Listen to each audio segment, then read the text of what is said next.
Reportage énergie ce matin avec nous dans les studios Cyprien Rose. Bonjour Cyprien. Bonjour Stanislas Didry. Alors, tu es le directeur artistique de Festival, le festival du court-métrage de Limoges, qui en est à sa combienième édition cette Ça va année? être la 10e, c'est le 10e anniversaire. Oh là là, dis donc, et le temps passe quand même. Ah oui, je confirme, pour tout le monde. Alors avec évidemment du court-métrage, mais pas que, il y aura plein de choses, il va se passer plein de choses pendant ce festival, hein. Oui, avec un festival qui évolue encore, on essaye chaque année de garder cette énergie qui existe depuis la création du festival avec les anciennes équipes.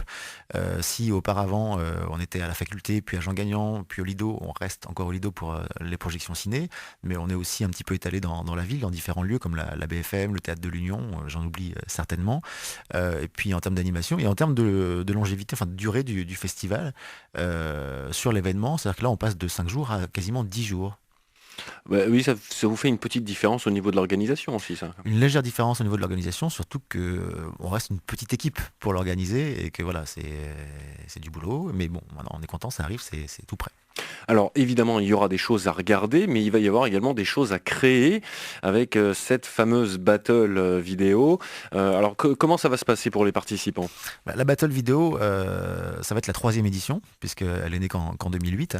C'était un peu un pari, hein, ce truc-là, hein. On s'est dit, ça passe ou ça casse. J'avais un peu peur que ça casse. Et puis c'est passé. La première année, on a eu, je crois, presque une quinzaine d'équipes inscrites, avec même pas une dizaine de films rendus. En 2009, on est monté à presque 25 équipes inscrites et une quinzaine de films rendus. On va voir si les stats augmentent. Je pense pas, je pense qu'on va rester sur la même base.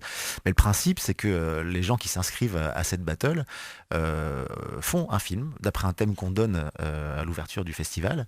Donc je vais pas vous dire le thème maintenant puisque je ne le connais pas encore. Il est bien gardé, bien secret et j'ai jeté la clé au fond du puits, je crois.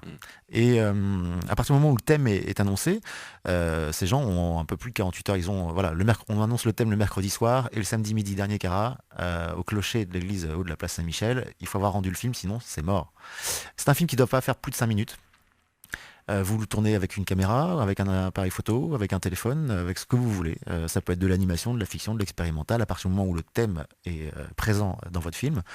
Ensuite, nous, une fois qu'on a récupéré ces films, on en fait une sélection, c'est-à-dire que s'il y a 15 films rendus, on ne pourra pas faire une finale avec 15 participants.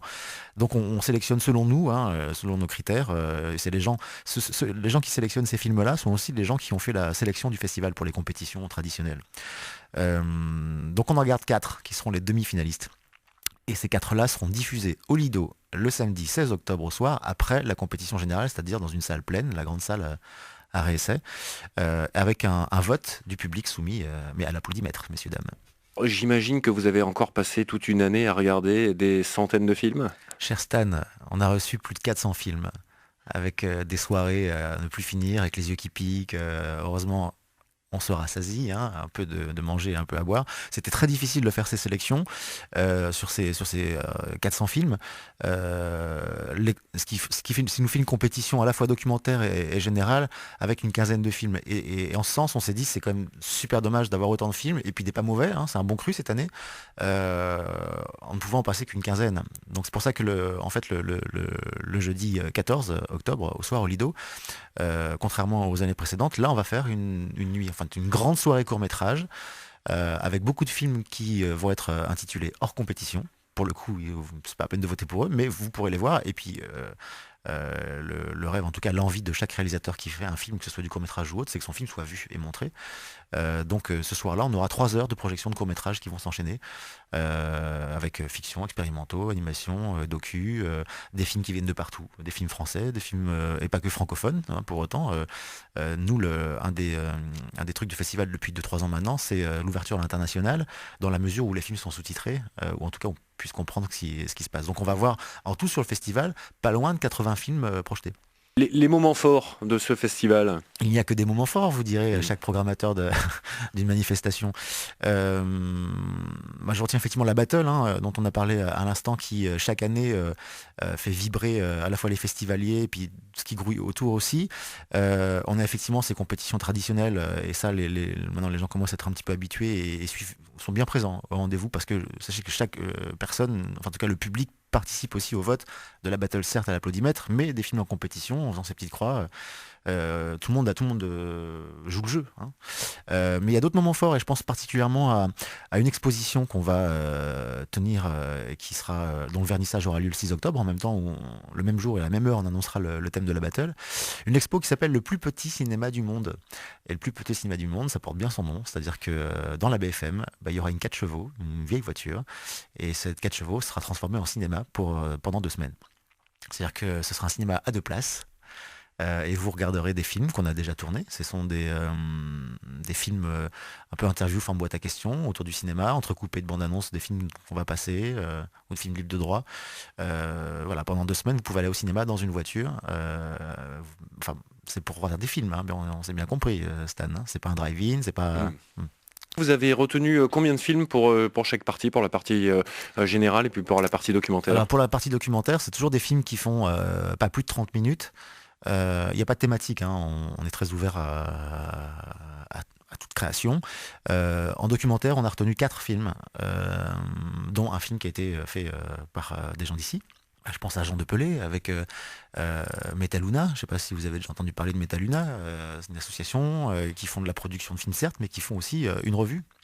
La revue Metaluna, qui est une revue de cinéma décalé, de cinéma bis, cinéma de genre. Si vous voulez en savoir davantage sur un Tarzan espagnol, c'est Metaluna qu'il faut lire. Sur toute la série des King Kong, c'est Metaluna.